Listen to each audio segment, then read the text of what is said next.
దయచేయండి.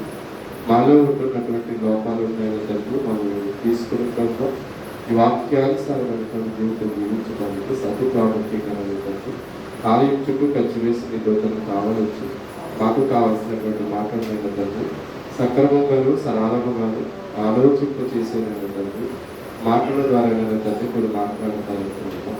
అలాగే ప్రభు వచ్చిన ప్రతి ఒక్కరూ నాయన తండ్రి అనాలోచనగా కూర్చోకుండా నాయన తండ్రి మా హృదయాలన్నీ నీ వైపు కేంద్రీకరించి మీరు మాట్లాడుతున్నటువంటి ప్రతి మాట నా గురించి అని చెప్పి ఆలోచించే బాధ్యత దయచేయమని చిన్నలు మొదలుకుని పెద్దవారి వరకు వృద్ధాప్యమైన వారి వరకు నేను తండ్రి ఈ మాటను మాటగా అంగీకరించడానికి సహకరించండి. అది నా మాటగా కాదు కానీ నీ మాటగా స్వీకరించడానికి సహకరించండి. దేవానికి వస్తున్న మాలో ఉన్నటువంటి లోపాలు తీసివేసిన మమ్మల్ని మేము పరిశీలన చేసుకోవడానికి నాన్నతండి మీరు ఏర్పాటు చేసినటువంటి నాన్నతండి ఈ వాక్యాన్ని బట్టి మీకు స్తోత్రం తెలియజేసుకుంటున్నాను. మీరే సహకరించమని మీరే సహకరించేయమని రావాల్సినటువంటి త్వరగా రప్పించి సహకరించండి. త్వరగా రాయినటువంటి యేసుక్రీస్తు ప్రభువు నామమున సమర్పించిన తండ్రి ఆమేన్. అందరూ కూర్చోండి. అందరూ కూర్చున్నట్లయితే కొన్ని నిమిషాలు దేవుడి యొక్క వాక్యాన్ని ఆలోచించండి. దేవుడు రాయించినటువంటి మాటలను బట్టి మనం ఆలోచించగలిగితే ఇటు రీతిగా దేవుడు మాట్లాడుతూ అనేక సందర్భాలని దేవుడు మాట్లాడుతూ దేవుడు ప్రతి మాటని కూడా మనం వినడానికి ఆయన మనకిచ్చినటువంటి హృదయాన్ని బట్టి ముందుగా దేవునికి కృతజ్ఞతాస్తుతులు చెల్లించిన వారే ఉన్నాం. దేవుడు నాకు స్తోత్రం కలుగుతాం. అలాగే దేవుడు చూపించినటువంటి ప్రేమ, కరుణ, కృప, దయ ఇవి ఏవైతే ఉన్నాయో వీటిని బట్టి మనం నడుచుకోవాలంటే మొట్టమొదటిగా దేవుడు మనకిచ్చినటువంటి ఆరోగ్యాన్ని బట్టి దేవునికి కృతజ్ఞతాస్తుతులు చెల్లించాలి. అలాగే మనం మన ఆరోగ్యం బాగుండాలంటే జాగ్రత్తగా చాలా జాగ్రత్తగా వినాలి. ఒక 40 నిమిషాలు మాత్రమే నేను చెప్పడానికి ప్రయత్నం చేస్తాను. చాలా జాగ్రత్తగా మన ఆరోగ్యాన్ని మనం ఆరోగ్యంగా ఉండటానికి ఎంత కష్టమైనా వారు వైద్యులు చేస్తున్నటువంటి ఏదైనా సరే దాన్ని మనం స్వీకరిస్తూ ఉంటాం. అంటే వారు ఎంత కష్టమైనప్పటికీ కూడా మనకి ఎంత కష్టమైనదైనప్పటికీ కూడా మనకి ఎంత బాధ కలిగించేదైనప్పటికీ కూడా దాన్ని మనం స్వీకరిస్తేనే వారు చేసే వైద్యాన్ని మనం స్వీకరిస్తేనే మనకి ఆరోగ్యంగా ఉంటుంది. అవునా కదా? అలాంటప్పుడు మనం ఆరోగ్యంగా ఉండటానికి లోకంలో తీసుకుంటున్నటువంటి జాగ్రత్తలు ఏవైతే ఉన్నావో అదే ప్రకారంగా దేవునిలో నడవటానికి, దేవునిలో నిలబడటానికి, దేవుణ్ణి ఆనుకొని మసలడానికి మనకిచ్చినటువంటి కృప ఏదైతే ఉందో దేవుడు అంటున్నాడు, నేను మీతో హెచ్చరిస్తున్నాను. అంటే మనమందరం దేని గురించి వచ్చాం ఇక్కడికి? ఆయన్ని స్తుతించి కృతజ్ఞతలు చెల్లించడానికి, ఆయనని మనం వెంబడించడానికి. ఆయన వెంబడించేటప్పుడు మనకి అనేక కష్టాలు, బాధలు, నిందలు, అవమానాలు వస్తూ ఉంటాయి. అవన్నీ పోవాలంటే ముందుగా దేవుడు అంటున్నాడు, ఏదైతే లోకంలో మీరు దాన్ని చాలా కష్టం అని అనుకుంటున్నారో జీవించడానికి, ఆ జీవితాన్ని ఎలాగైతే మీరు సరళంగా నడిపించుకుంటున్నారో అదే పద్ధతిలో అదే ప్రకారంగా దేవుడు చూసినటువంటి కృపను బట్టి, దేవుడు ఏర్పాటు చేసినటువంటి ఏర్పాటుని బట్టి దేవుడు అంటున్నాడు, ఇదిగో ప్రతి విషయము కూడా నీకు నేను మాట్లాడేటప్పుడు నిన్ను నేను శుభ్రపరచడానికి, నిన్ను నేను బాగుపరచడానికి. ఇక్కడ నేను ఏం మాట్లాడినా ప్రతి మాట మనం ఎందుకు వచ్చాము ఇక్కడికి? మనం ఇక్కడ శుభ్రపడడానికి, అంటే శుభ్రత కలగడానికి. ఇంకా బాగా చెప్పుకోవాలంటే మనందరికీ కూడా బుద్ధి కలగడానికి మనం ఇక్కడికి వచ్చాం. ఈ వచ్చినప్పుడు దేవుడు ప్రతి మాటని కూడా అలాగే మాట్లాడతాడు. బాగా అర్థం చేసుకోండి. ఎప్పుడైతే దేవుడు ఈ మాటలు మాట్లాడుతాడో మాట్లాడే ప్రతి మాటని మనం చాలా జాగ్రత్తగా ఆలోచించాలి. ఇది నా జీవితము కొరకు దేవుడు ఎలా మాట్లాడుతున్నాడు, ఇలా మాట్లాడుతున్నప్పుడు దేవుడు నాకు మాట్లాడే ప్రతి మాట కూడా అప్పుడప్పుడు స్కూల్లో కానీ కాలేజీల్లో కానీ లెక్చరర్స్ టీచర్స్ కొడుతున్నప్పుడు ఎందుకు కొడతారు? మళ్ళీ ఎందుకు కొడతారు? మనం శుభ్రంగా చదువుకోవడం కోసం. అంటే ఒక శుభ్రత, ఒక బాధ్యత ఏర్పడాలంటే ఖచ్చితంగా టీచర్లు తిట్టడము, కొట్టడము జరుగుతుంది. అలాగే కుటుంబాల్లో కూడా అలాగే గద్దెంపులు ఉంటాయి. అదే మాటను దేవుడు మాట్లాడుతూ అపోస్తలుడైన పౌలు ఫలస్తీయులకు రాసినటువంటి పత్రికలో ఉన్నటువంటి పరిశుద్ధులుగా ఉన్నటువంటి మనందరికీ మాట్లాడుతున్నటువంటి మాట చాలా అరుదైనటువంటి విలువైనటువంటి మాట మాట్లాడితే ఇక్కడ చెప్తున్నాడు. ఫలస్తీయులకు రాసినటువంటి పత్రిక మొదటి అధ్యాయము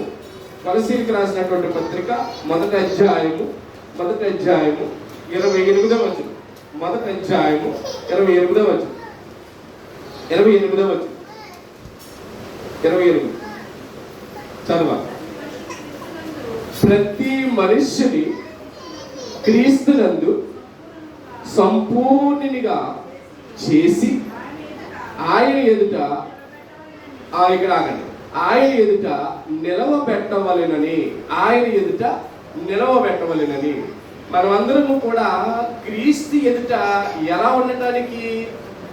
పరిశుద్ధులుగా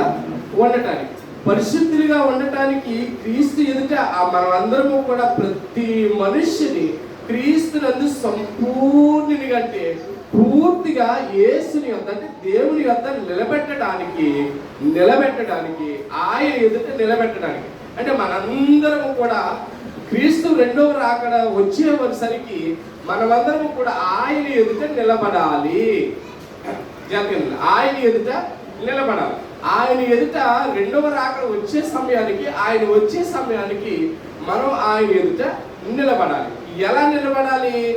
మొదటి వచనం చెప్తున్నాడు. కొలస్సీయులలో ఉన్న పరిశుద్ధులకు, అనగా క్రీస్తునందు విశ్వాసలేక సహోదరులందరికీ, ఏంటంట అందరికీ సహోదరులైనటువంటి క్రీస్తు యందు నిలబడిన వారందరికీ కూడా పరిశుద్ధులుగా నిలబడటానికి ఇక్కడ చెప్తున్నారు. 28వ వచనం చెప్తున్నారు, ప్రతి మనుష్యుని క్రీస్తునందు సంపూర్ణునిగా చేసి ఆయన ఎదుట నిలవబడవలెనని.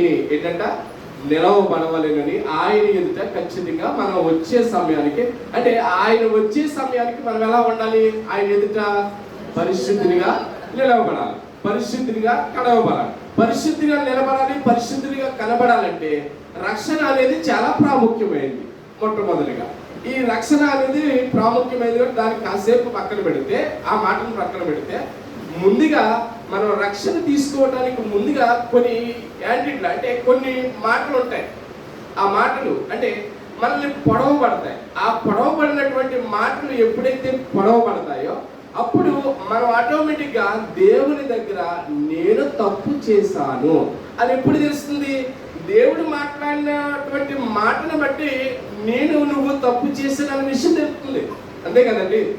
ఒక విషయం, ఒక మాట ఎవరైనా మనల్ని మాట్లాడినప్పుడు, సమాజంలో ఎవరైనా ఇది అడిగినప్పుడు, ఇది నువ్వు తప్పు చేసావురా, తప్పు చేసినట్టు ఉంది అని అంటే, రాంగ్ రూట్లో వెళ్ళావు, రాంగ్ రూట్లో వెళ్తున్నావు అని అంటే, మనం ఆలోచించడం ఎదుటివాడు చెప్తేనే మనకి తెలుస్తుంది.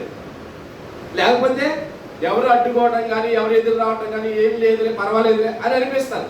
ఎప్పుడైతే మనం రాంగ్ రూట్లో వెళ్ళటానికి ముందు ఎవరైనా చెప్తే దాన్ని గ్రహించడం అనేది మనకు తెలుస్తుంది. అదే విషయాన్ని మాట్లాడితే, ఇదిగో మీరు క్రీస్తు ఎదుట, అంటే రెండవ రాకడ క్రీస్తు రాబోతున్నాడు, ఆయన ఎదుట మీరు పరిశుద్ధులుగా నిలబడాలంటే కొన్ని మాటలు పొడవబడతాయి. ఆ మాటలు సంఘాల్లోకి వెళ్తున్నటువంటి మనమందరం సంఘంలో వింటున్నటువంటి ప్రతి మాట కూడా మనకి పొడవబడాలి. మొట్టమొదట గద్దింపు అనేది రావాలి. ఆ గద్దించే మాటను స్వీకరించిన వాడే నిజమైన క్రైస్తవుడు, నిజమైనటువంటి క్రైస్తవురాలు. అది చెప్తున్నాడు. ఈ సంఘానికి మొట్టమొదటి కావాల్సింది ఏంటంటే గద్దింపు. ఈ గద్దింపు ఎప్పుడవుతుంది చూడండి. ఫస్ట్ చదువుతున్నా, ప్రతి మనుష్యుని క్రీస్తునందు సంపూర్ణునిగా చేసి ఆయన ఎదుట నిలవబట్టవలెనని సమస్త విధములైన జ్ఞానముతో. ఎటువంటి జ్ఞానముతో? సమస్త విధములైన జ్ఞానముతో.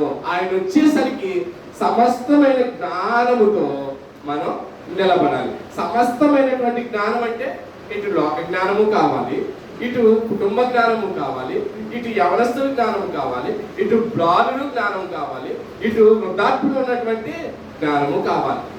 వీటన్నిటిని కలిపే సమస్త జ్ఞానము అంటారు. ఈ సమస్త జ్ఞానము ఎవరి దగ్గర దొరుకుతుందంటే మన తండ్రి అయినటువంటి యేసుక్రీస్తు ప్రభు వారి దగ్గర తప్ప ఆ జ్ఞానం ఈ లోకంలో ఎక్కడా దొరకదు అని డిక్లేర్ చేసి మాట్లాడుతూ కింద మాట్లాడుతున్నాడు చూడండి. మేము ప్రతి మనుషునికి బుద్ధి చెప్పుచు, ప్రతి మనుషునికి బోధించుచు ఆయనను ప్రకటించుచున్నాము. వండర్ మాట ఏంటంటే ఆయనను మేము ప్రకటించేటప్పుడు మనకి కొన్ని చాలా బాణాలుగా ఆయన మాట్లాడే ప్రతి మాట కూడా మన గుండెలో గుచ్చుకుంటూ ఇదిగో నువ్వు టయానికి రావట్లేదు, టయానికి వెళ్ళట్లేదు, టయానికి భోజనం చేయట్లేదు, టయానికి కూర్చోట్లేదు అంటే టయానికి దేవుడి ఆరాధన అన్న విషయం తెలియట్లేదంటే అది పదే దేవుడు మాట్లాడుతున్నాడు అనుకో, అది మనకు గుచ్చుతుంది. గుచ్చినప్పుడు కొన్ని మాటలు నొప్పిస్తున్నాయి, కొన్ని మాటలు బాధ కలుగుతున్నాయి. నేను ఈ సంఘానికి వెళ్ళాలా, ఈ సంఘానికి వెళ్ళకూడదా, లేకపోతే ఆయన మాట వినాలా, వినకూడదా, లేకపోతే ఇక్కడ ప్రార్థన జరుగుతుంది ఆయన వెళ్ళకూడదా, వెళ్ళాలా, కుటుంబ ప్రార్థన అంత అవసరమా అని ఎప్పుడు తెలుస్తుందంటే వాక్యం చెప్పినప్పుడు దేవుడు మాట్లాడినప్పుడు గుచ్చుకుంటాం చూసావా, మన హృదయంలో పొడుచుకుంటాం చూసావా. ఆ నొప్పించే మాటలు ఎవరైతే స్పీకర్ గా ఉండి దేవుడి యొక్క సేవకులు మాట్లాడతారో ఆ మాటలు నొప్పించుకుంటేనే దేవుడు చూపించినటువంటి సరళమైనటువంటి విధమైనటువంటి మాటలు మాట్లాడుతూ నా ఎదుట నిలబడటానికి సమస్త విధములైన జ్ఞానముతో ఖచ్చితంగా దేవుడు మాట్లాడుతున్నాడు. ఆ మాటలు మాట్లాడేటప్పుడు చెప్తున్నాడు బుద్ధి చెప్పుచు. అంటే బుద్ధి అండి మళ్ళీ ఏం చెప్తుందంట, బుద్ధి చెప్తుందంట. బుద్ధి చెప్పడం ఏంటి అంటే సరి అయిన మార్గంలో లేకపోతే బుద్ధి చెప్తారు, అంతే కదండి. ఇప్పుడు ఎవరైనా పిల్లలు మాట్లాడట్లేదనుకో కుటుంబాల్లో, ఆయనకి ఏం చెప్తే అమ్మ కాస్త బుద్ధి చెప్పాడికి చాలా దారుణంగా మాట్లాడుతున్నాడు అని చెప్పి తల్లిదండ్రులకి బయట వారు చెప్తారు. అసలు బుద్ధి లేదేంట్రా నీకు అని చెప్తా ఉంటారు. ఏదైనా కాని పని ఏదైనా చేస్తే స్త్రీ అయినా పురుషులైనా ఎవరైనా కాని పని చేస్తే ఏమని అంటారు, ఇది నీ కుటుంబంలో నీ వారికి నువ్వు ముందు బుద్ధి చెప్పుకో, నాకు బుద్ధి చెప్పడం కాదు అని అంటారంటారా. ఖచ్చితంగా అంటే బుద్ధి అనేది ఖచ్చితంగా చాలా అవసరమైంది. దేవుడు అంటున్నాడు నువ్వు దేవుని సన్నిధికి వచ్చినప్పుడు దేవుడు ఆశగా ప్రేమగా మాట్లాడతాడు, ప్రేమించే దేవుడే. కానీ ముందు నీ పరిశుద్ధత కలిగినటువంటి దేవుడు వచ్చే సమయానికి, రెండవ రాక వచ్చే సమయానికి నువ్వు స్వచ్ఛమైనటువంటి విశ్వాసులు అనగా సమస్త జ్ఞానముతో నువ్వు నిలబడాలంటే దేవుడి యొక్క ఖచ్చితంగా బుద్ధి తెచ్చుకోవాలి. అంటే బుద్ధి కలిగే మాటలు ఏ మాటలు అయితే వస్తున్నాయో దేవుడు మాట్లాడుతున్నాడో ఆ మాటల్ని మనం హృదయంతో అంటే పరిశుద్ధ హృదయంతో స్వీకరించాలి. ఎప్పుడైతే అటువంటి మాటలు స్వీకరించామో ప్రతి మనుష్యునికి బోధించు. అంటే నీకు నాకు అని అనుకోకూడదంట. ఇప్పుడు ఈరోజు నేను వాక్యం చెప్తాను అనుకోండి, ఏదో ఒక మాట అంటే ఆ రక్షణ లేని వరకు నేను చెప్తున్నాను అనుకో, ఆడికే చెప్తున్నాడు ఆవిడికే చెప్తున్నాడు అని అనుకోకూడదంట. అది అంటే నాకే కలిగింది, నేను రక్షణ తీసుకోలేని సమయంలో నేను ఫలానా పనులు చేస్తున్నప్పుడు దేవుడు ఇలాగే మాట్లాడాడు. దేవా నిజంగా నన్ను కాపాడాడు, ఆయన లోకం నుంచి నన్ను వేరుగా చేసి పరిశుద్ధుడిగా పిలిచి నన్ను ఏం చేస్తామంటే నువ్వు చాలా చక్కగా నన్ను హత్తుకొని నన్ను హాటేసుకుని ఇదిగో నా కౌగుట్లోకి వచ్చిన నా బిడ్డ నీ రక్షణ అంత భాగ్యం, నువ్వు ఈ లోకంలో బ్రతుకున్న నాళ్ళ జీవితం కూడా నా నీడ నీకు తోడే ఉంటుంది అని మాట ఇచ్చాడు. చూడు, నేను చెప్తున్న మాట ఆయనకి కాదు నీకు కాదు, సమస్తంగా క్లియర్గా పట్టుగా నువ్వు బ్రతికినటువంటి జీవితం ఏదైతే ఉందో ఆ జీవితాన్ని జ్ఞాపకం చేసుకోవడానికి నీకు ఇప్పుడు అంటే సరైన పద్ధతిలో నడుచుకెళ్ళినటువంటి నీకు అంటే ఇద్దరికి కమెంట్ చేసి దేవుడు మాట్లాడుతున్నాడు. అలా అర్థం చేసుకున్న వాడే నిజమైనటువంటి విశ్వాసి. అది చెప్తాడు, అటువంటి నిజమైనటువంటి విశ్వాసి వీళ్ళు ఎలా ఉంటారంటే ప్రతి మనుషునికి బోధించుచు ఆయనను ప్రకటించుచున్నాము. వాళ్ళకే చెప్పారు అని మాత్రం అనుకోకు, మనందరికీ దేవుడు చెబుతున్నాడు, ప్రకటిస్తున్నాడు. ఆ ప్రకటించే మాట బుద్ధి కలగాలి ముందు. ఆ బుద్ధి కలిగే మాటలే దేవుడు ఖచ్చితంగా ఎనీ టైం అంటే వాక్య ప్రకారం దేవుడు నీ జీవితాన్ని సరళం చేసుకో, సరి చేసుకో, జాగ్రత్త లోకంలో తిరుగుతూ బ్రతుకుతున్నావు, జాగ్రత్త, చాలా జాగ్రత్త. మరో లోకం ఉంది, ఆ లోకానికి వెళ్ళాలి. ఆ లోకానికి వెళ్ళాలంటే ఈ లోకంలో నువ్వు బ్రతుకు చాలా జాగ్రత్త. నీ స్నేహితులు ఉంటారు, నీ బంధువులు ఉంటారు, నీ చుట్టాలు ఉంటారు, నీ చుట్టూ బంధువర్గం ఉంటుంది, ఊర్లో ఉంటావు. అన్నిటి మధ్యలో నువ్వు ఎలా ఉండాలంటే సమస్త విధములైన జ్ఞానముతో నువ్వు నడుచుకోవడానికి ప్రయత్నం చేయి. సమస్త జ్ఞానం ఎప్పుడు కలుగుతుంది? బుద్ధి చెప్పేటటువంటి మాటలు ఏవైతే ఉంటాయో ఆ మాటలు నాకే నాకే నాకే అన్నట్టుగా వినాలి. అది నీకురా నీకురా నీకేనే అని అనుకోకూడదంట. ఆవిడికి చెప్పారు ఇయ్యాలా అని అనుకోకూడదంట. నీకే చెప్పారు ఇయ్యాలా అని అనుకోకూడదంట. అసలు ఎట్టి వెళ్ళి అలా అనుకోకూడదంట. మనకే చెప్పారు అని చెప్పి ఎవరైతే వాక్యంలా వింటారో, వాక్యంగా స్వీకరిస్తారో వారికి మాత్రమే ఖచ్చితంగా దేవుడు మాట్లాడుతున్నాడు. సమస్త విధములైనటువంటి జ్ఞానముతో నిజమైన క్రైస్తవుడిగా సమాజంలో నిలబడి జీవించడానికి ప్రయత్నం చేయాలి. ఎప్పటి వరకు అయ్యా ఈ ప్రయత్నం అంటే ఆయన రెండవ రాకడ వచ్చే వరకు కూడా అలాగే బ్రతకడానికి ప్రయత్నం చేయాలి. ప్రియమైన దేవుడు అదే విషయాన్ని మరలా మాట్లాడుతూ ఎబ్రీయులకు రాసినటువంటి పత్రిక 10వ అధ్యాయము, ఎబ్రీయులకు రాసినటువంటి పత్రిక 10వ అధ్యాయము, ఎబ్రీయులకు రాసినటువంటి పత్రిక 10వ అధ్యాయము, ఎబ్రీయులకు రాసినటువంటి పత్రిక 10వ అధ్యాయము 24వ వచనం. కొందరు మానుకొనుచున్నట్టుగా సమాజముగా కూడుట మానక. చూడండి, ఎప్పుడైనా సరే మనం దేవుని సన్నిధిలో ఖచ్చితంగా మనకి దేవుడు ఏం చేశాడంటే రెండవ రాకడ వరకు నీకు బుద్ధి చెబుతున్నటువంటి మాటలు వింటూ ఏం చేయాలంటే సమాజంలో మనం కూడుకోవటం మానకూడదు. సమాజంలో ఎలా ఉండాలంట?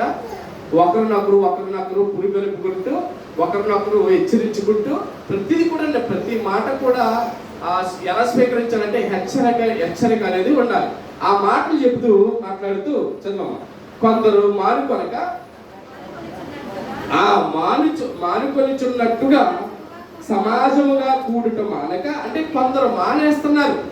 ఏమని చెప్తున్నాడు ఇక్కడ? కొందరు మానుకున్నట్లుగా అంటే కొందరు మానేస్తున్నారు.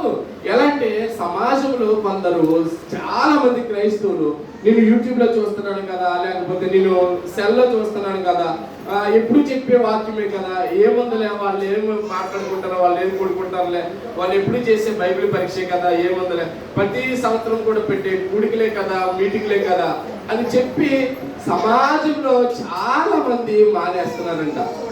ప్రార్థన మానేస్తున్నారంటండి. జాగ్రత్త సుమ. చాలా మంది సమాజంలో ప్రార్థన మానేస్తున్నారండి. ఎందుకంటే నేను పాస్ అయిపోయానను, లేకపోతే చదువు అయిపోయిందను, లేకపోతే పిల్లలు పుట్టారను, లేకపోతే వారికి కలిగినటువంటి ఏదైనా సరే సంపద, ఏదైనా సరే ధనమైనా సరే, ఆరోగ్యమైన సరే, ఏదైనా సరే వాళ్ళకి కలిగిన తర్వాత నాకేముందిలే, నాకు లోటేముందిలే అని చెప్పి దేవుని మందిరంలో సమాజంలో కూడుకోవడం మానేస్తున్నారంట. అటువంటి వారిని ఏమంటున్నాడంటే మీరు సమాజముగా కూడటం మానక, అంటే మానకూడదు సుమా. చాలా జాగ్రత్త. సమాజంలో దేవుని సంఘములో కూడుకోవటం చాలా ప్రాముఖ్యమైంది. ఎంత ప్రాముఖ్యమైందంటే దానివల్ల మనకి కలిసి వచ్చేది ఏంటంటే ఖచ్చితంగా నువ్వు ఆరోగ్యంగా ఉండగలుగుతావు దేవుని సంఘంలో కూడుకుంటే. ఎందుకంటే పడవ పడతాయి కదా, ఈ పొడిచే మాటలు, ఈ గద్దించే మాటలు ఎప్పుడైతే నీ హృదయంలోకి వెళ్తాయో, దేవా నిజంగా ఈ రోజు నుంచి నేను ఆ పని మానేస్తున్నాను, నిజంగా ఈ రోజు నుంచి నేను అబద్ధం మానేస్తాను, నిజంగా ఈ రోజు నుంచి నేను చాలా పనులు మానేస్తాను అని మనం తీర్మానం చేసుకుంటాం. చూసాం కొన్ని సందర్భాల్లో ఆ సందర్భాన్ని బట్టి ఖచ్చితంగా ఇదిగో మేమందరం పలానా రోజు ఆదివారం కూడుకుంటాం అని ఎలాగైతే సమాజంలో కూడుకుంటామో అది మాత్రం మానకూడదు. ఒకరినొకడు చెప్పమ్మా. సమాజంగా కూడటం మానక ఒకరినొకడు హెచ్చరించుచు ఆ దినము సమీపించుట మీరు చూచికొలది మరి ఎక్కువగా అలాగూ చేయక ప్రేమ చూపుటకును సత్కార్యములు చేయుటకును ఒకరినొకడు పురుకొల్పుకొనవలని ఆలోచించదు. ఏం ఆలోచించాలి ఇక్కడ? ఒకరినొకరు పురికొల్పుకోవడం. అమ్మ పలానా కుటుంబంలో కుటుంబ ప్రార్థన జరుగుతున్నప్పుడు పురికలుపుకోవడం అంటే చెప్పుకునే అమ్మ ఈ రోజు ఖచ్చితంగా మనం కుటుంబ సమేతంగా ఆ కుటుంబానికి వెళితే ఆ కుటుంబం మరలా మన కుటుంబం దగ్గరికి ఆరాధనకి ఖచ్చితంగా వస్తారు. మనం మన కుటుంబం వాళ్ళ కుటుంబం గురించి ప్రార్థన చేస్తే వారు ఖచ్చితంగా మన కుటుంబం గురించి ప్రార్థన చేస్తారు. ఇలా ఒకరినొకరు ఏకం చేసుకుని సమాజంలో కూడుకుంటూ ఈ కూడుకుంటున్నటువంటి సత్కార్యములు చూపడానికి, అంటే ఆయన ప్రేమ ఏదైతే ఉందో ఆ ప్రేమను సత్కార్యములు అంటే సత్యకార్యములు అంటే మంచి పనులు. మంచి పనే కాదండి, ఒక కుటుంబాన్ని రక్షణలోకి రప్పించడం మంచి పనే కాదా? మంచి పని. అంటే ఒకరిని చూసి మరొకరు మారడానికి సత్కార్యం అనేది చాలా ప్రాముఖ్యమైనది. ఈ ప్రాముఖ్యమైన విషయాన్ని మాట్లాడుతూ ఎలా అంటాడంటే ఒకరినొకరు పురికలుపుకోవాలంటే మాట్లాడుకోవడం. నీ వంతు అంటే నీకు ఎంతైతే దేవుడి జ్ఞానాన్ని ఇచ్చాడో ఆ జ్ఞానాన్ని బట్టి నువ్వు మాట్లాడాలి. ఇగో నీకు ఎంత జ్ఞానం ఇచ్చాడో నువ్వు అలాగే మాట్లాడు.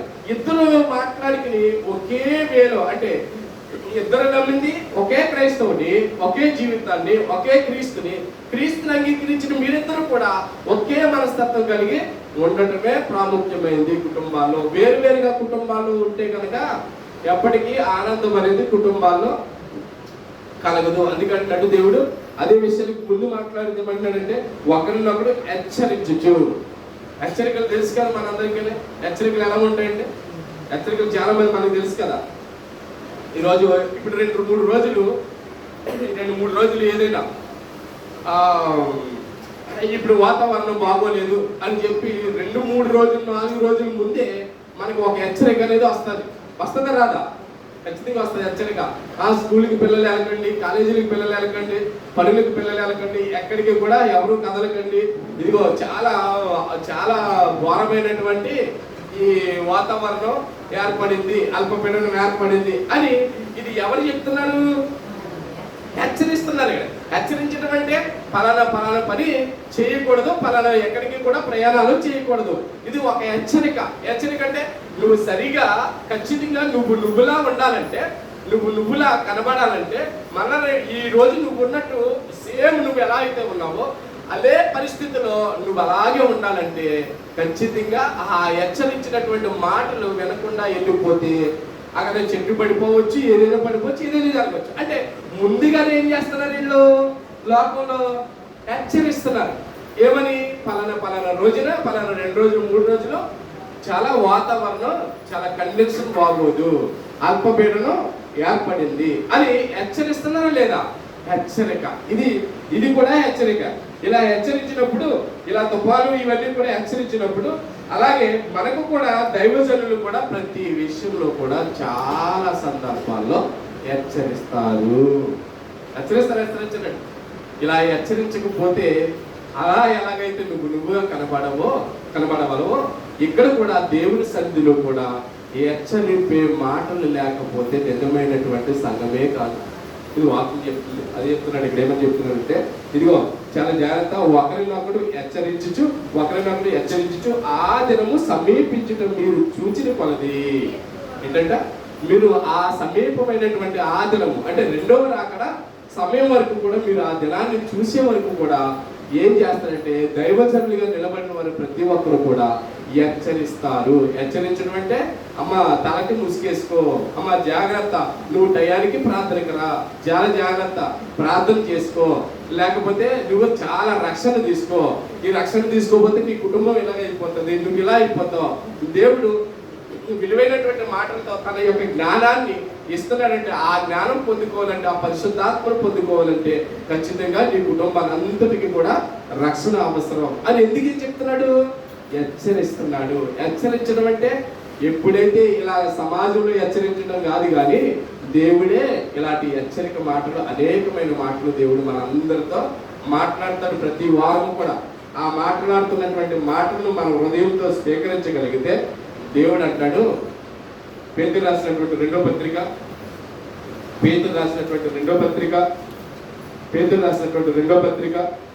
1వ అధ్యాయము 5వ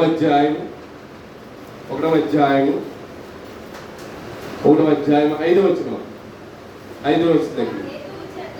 ఆ హేతువు చేతనే మీ మట్టుకు మీరు పూర్ణ జాగ్రత్త గలవారై మీ విశ్వాసమునందు సద్గుణములను సద్గుణమునందు జ్ఞానమునందు ఆశానిగ్రహమునందు సహనమునందు భక్తి యందు సహోదరుల ప్రేమ యందు దయను అమర్చుకొనిడి. ఇవి మీకు కలిగిన విస్తరించిన యెడల అవి మన ప్రభువైన యేసుక్రీస్తుని గూర్చిన అనుభవ జ్ఞానము విషయములో మిమ్మల్ని స్వాములైనను నిష్ఠులైనను కాకుండా చేయును. ఏంటంట మనం ఎలా చేస్తుందంట? మనం స్వాములుగా చేయకుండా, మన బద్దగాలు ఏమీ లేకుండా, మనం ఎందుకు పనికిరాని వాళ్ళని కాకుండా, ఇవన్నీ లోకంలో మనం ఒక స్థిరమైనటువంటి విధంలో ఉండాలంటే ముందు చెప్తున్నాడు మాటలు 5వ వచనం, ఆ హేతువు చేతనే మీ మట్టుకు మీరు పూర్ణ జాగ్రత్త గలవారే. మీ విశ్వాసమందు పూర్ణ జాగ్రత్త అంటే పరిపూర్ణంగా మనం ఎలా ఉండాలంటే చాలా జాగ్రత్త తీసుకోవాలి. ఎంత జాగ్రత్త అంటే హెచ్చరిస్తున్నటువంటి మాటలు ఏవైతే ఉన్నాయో ప్రతి వారము దేవుడు ఒక సబ్జెక్ట్ మాట్లాడుతున్నప్పుడు, ఒక విలువైనటువంటి మాట చెప్తున్నప్పుడు ఆ విలువైనటువంటి మాటకి స్పందించకపోతే చెప్తున్నాడు ఇక్కడ చాలా జాగ్రత్త. సంపూర్ణమైనటువంటి అంటే పూర్ణ జాగ్రత్త గలవాలి. పూర్ణం అంటే పూర్తిగా జాగ్రత్త పడిపోవాలి. ఆ టెక్స్చర్లోకి వచ్చేవాళ్ళు అంటే ఖచ్చితంగా ఆ దారి వెళితే నేను నరకానికి వెళ్ళిపోతాను, ఈ దారిని వెళితే నేను ఖచ్చితంగా పరలోక రాజ్యంలో ఉంటాను.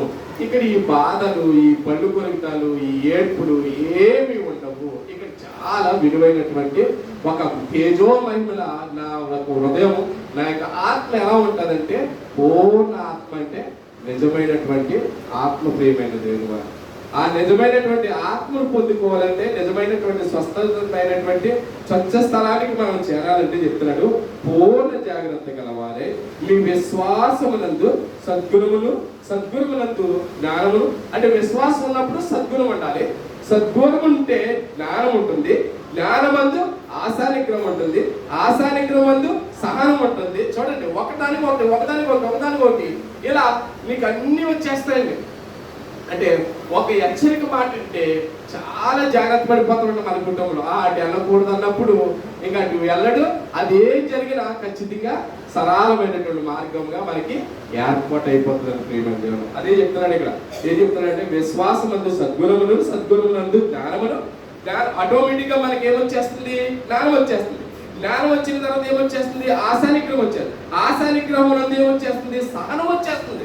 సహనం అందు ఏమొచ్చేస్తుంది అంటే ఆటోమేటిక్ గా నీకు అనుకోకుండానే నీలో ఒక ప్రభావం ఏర్పడుతుందంటే నేను సహనంతో ఉండాలి, ఓర్పు సహనంతో నేను ఉండాలి. ఎంత సహనం అంటే మనకి ఎంత స్నేహం మనందరికీ తెలుసు కదా. అబ్రహాము ఎంత సహనంతో, ఎంత ఓర్పుతో, ఆయన యొక్క జ్ఞానంతో ఆయన ఏం చేశారంటే పిల్లలు పుడతారంటే అదే ఎంత బాధ అయినప్పటికీ కూడా, ఎంత లేట్ అయినప్పటికీ కూడా ఖచ్చితంగా సహనం అనేది చాలా ప్రాముఖ్యమైనది. అది చెప్తున్నాడు. ఆటోమేటిక్గా మనం ఓర్పుతో ఉండాలనుకుంటాం, సహనంతో ఉండాలనుకో, సహనం అనేది ఏర్పడుతుంది, భక్తి ఏర్పడిపోతుంది. ఆటోమేటిక్ ఏమైపోతుంది? భక్తి ఏర్పడిపోతుంది మనలో. ఆ భక్తి సంపాదించుకోవాలంటే మొట్టమొదటిగా మనం పూర్ణ జాగ్రత్త గలవారమై ఉండాలి. హెచ్చరించే ప్రతి మాటను మనం పూర్తిగా జాగ్రత్త పడి దాన్ని స్వీకరించాలి. ఎప్పుడైతే ఇలా స్వీకరిస్తామో భక్తి అది ఏమవుతుంది? సహోదరి ప్రేమ పెరుగుతుంది. ఏమవుతుందంటే భక్తి మనలో ఉందనుకోండి, ఇవేమి లోకంలో అన్ని శాశ్వతం కాదు, నాకు దేవుని ప్రేమే శాశ్వతం అని చెప్పి వాడు మాట్లాడకపోయినా, వాడు వినకపోయినా, చెప్పిన మాట చేసినా చేయకపోయినా నీ దగ్గర ఉందా చూసావా భక్తి? ఆ భక్తితో ఏమవుతుందండి? గౌరవం ఏర్పడి ఆటోమేటిక్గా సెకండ్ ఇచ్చి వందనాలమ్మా వందనాలండి అని నువ్వు ఎలాగైతే పలకరిస్తావో ఆటోమేటిక్గా భక్తి యందు సహోదరు ప్రేమ పెరుగుతుంది. ఆ సహోదరునటువంటి ప్రేమ ఏమవుతుందంటే దయను పెంచుతుంది. దయ అంటే కరుణ వస్తుంది నీ మీదకి. ఆ కరుణ బట్టి ఒకదానికొకటి అమర్చుకొనిచ్చు ఏమంటాడంటే ఒకదానితోటి అమర్చుకొనిచ్చు, ఒకదానికొకటి లింకప్ అయ్యి ఇక మీకు కలిగి విస్తరించిన యెడల అవి మన ప్రభువైన యేసుక్రీస్తుని గూర్చిన అనుభవ జ్ఞానం విషయంలో మిమ్మల్ని సోమరులైనను నిస్పృహులైన కాకుండా చేయును. ఇవి ఎవరికి లేకపోవునో వాడు తన పూర్ణ పాపములకు బుద్ధి కలిగిన సంగతి మరచిపోయి గుడ్డివాడును దూర దృష్టి లేని వాడునగును. ఏంటంట? ఇవన్నీ లేనని వాడు ఎలా ఉంటాడంట? గుడ్డివాడిలా ఉంటాడంట, దూర దృష్టి లేని వాళ్ళ ఉంటాడంట. ఇంకా మాట్లాడుకోవాలంటే చాలా విషయాలు ఉన్నాయి ప్రియుల, చాలా విషయాలు ఉన్నాయి. పేతురు రాసినటువంటి మొదటి పత్రిక, పేతురు రాసినటువంటి మొదటి పత్రిక 5వ అధ్యాయము 6వ వచనం. పేతురు రాసినటువంటి మొదటి పత్రిక 5వ అధ్యాయము 6వ వచనం. దేవుడు తగిన సమయమందు మిమ్మల్ని హెచ్చించినట్లు ఆయన బలిష్టమైన చేతుల కింద దీన మనస్కులై ఉండుడి. మొదటి పేతురు 5:6 కదా.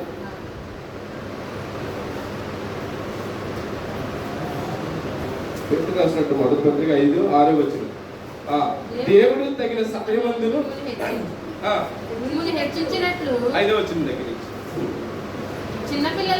చిన్నపిల్లలారా పెద్దలకు లోబడి ఉండుడి. మీరందరూ ఎదుటి వారి ఎడల దీన మనస్సు అను వస్త్రము ధరించుకొని. ఏంటంటే చూడండి, జాగ్రత్త చెప్తారు. చిన్నపిల్లలారా చాలా జాగ్రత్త సుమ, మీరు పెద్దలకు లోబడి ఉండుడి. ఏంటంటే లోబడటం అంటే మాట వినటమే లోబడటం. హెచ్చరించే మాట ఏదైతే చెప్పబడుతుందో ఆ మాటను విన్నప్పుడు, మన హెచ్చరిక మాట వచ్చినప్పుడు ఖచ్చితంగా దేవుడికి మనం లోబడుతున్నాం. ఈ లోబడినటువంటి విషయం ఏదైతే ఉందో, మీరందరూ ఎదుటి వారి ఎడల దేన మనస్కులే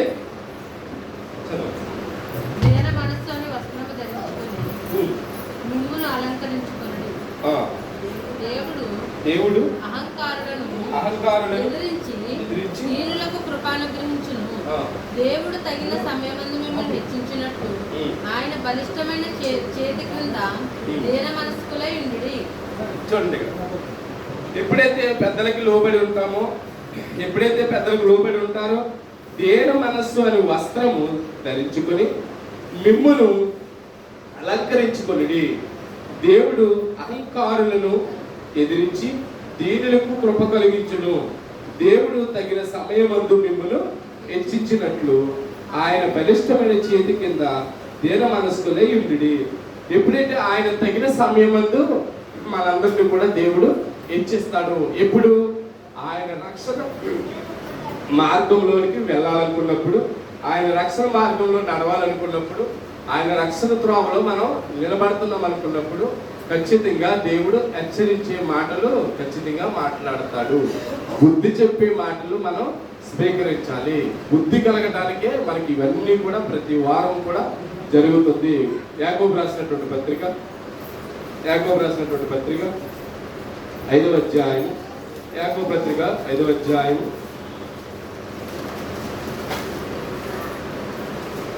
10వ వచనం.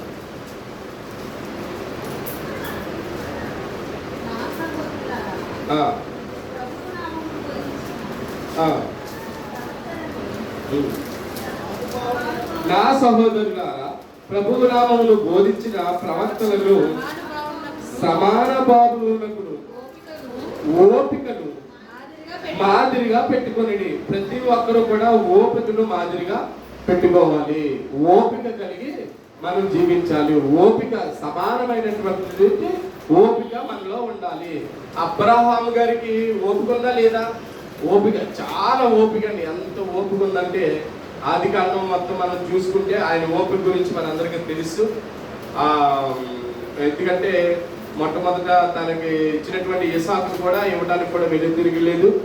అలాగే అబ్రహాముకి అంటే ఈ సంతానము ఏదైతే లేట్ అయిందో ఆ విషయంలో కూడా దేవుడు చాలా ఓపిక కలిగి అబ్రహాము జీవించిన విధానం మనందరికీ తెలుసు. అలాగే మనకి ఈయన ఏదైతే అన్నదమ్ములు ఉన్నారో సంసోను కాదు, లోతు ఎవరైతే ఉన్నారో లోతు తన యొక్క సహోదరుడు, తన విషయంలో కూడా తను కూడా ఓపికగానే ఉన్నాడు. ఈ ఓపికని బట్టి మనం చూసుకుంటే ఈ ఖచ్చితంగా స్టెపెన్ కూడా వీళ్ళందరూ చాలా మంది ప్రవక్తలు అందరూ మనం చూసుకుంటుంటే వాళ్ళ జీవితాలు చూసుకుంటే చాలా ఓపిక కలిగి వాళ్ళు జీవించాలి. ఎవరో ఒకరు ఎవరైనా ప్రవక్తలు చెప్పేటప్పుడు ఖచ్చితంగా ప్రతి ప్రవక్త కూడా బోధించేటప్పుడు ఏం చేస్తున్నారంటే మీ కుటుంబం ఎలా అయిపోద్ది, మీ కుటుంబం అలాగే అయిపోతుంది, ఓపిక కలిగి వినకపోతే, అంటే సహనం కలిగి మీరు జీవించకపోతే దేవుడు హెచ్చరించే మాటలు ఏవైతే చెప్తాడో ఆ మాటలు మాత్రమే ప్రతి వారం కూడా దేవుడు మనల్ని హెచ్చరిస్తాడంట. హెచ్చరించినప్పుడు ఆ మాటలు మనం స్వీకరించాలి. మన హృదయాల్లోకి స్వీకరించినప్పుడు మనకి నిజమైనటువంటి భక్తికి బదులుగా జీవించడానికి అవకాశం ఉంటుందని ప్రభు పేట మీకు అందరూ కూడా మనం చేసుకుంటూ నా ఈ మాటలు ముగిస్తున్నాను. మళ్ళా కార్యక్రమంలోకి వెళ్దాం. ప్రార్థన చేసుకుంటాం. చిన్న ప్రార్థన చేసి మళ్ళా కార్యక్రమానికి మహాపరిషత్తులు మా ప్రియ పరలోకతను మా కన్న తండ్రి మీకు ఎలా నాకు స్థితి వేస్తున్నాను ప్రభావ.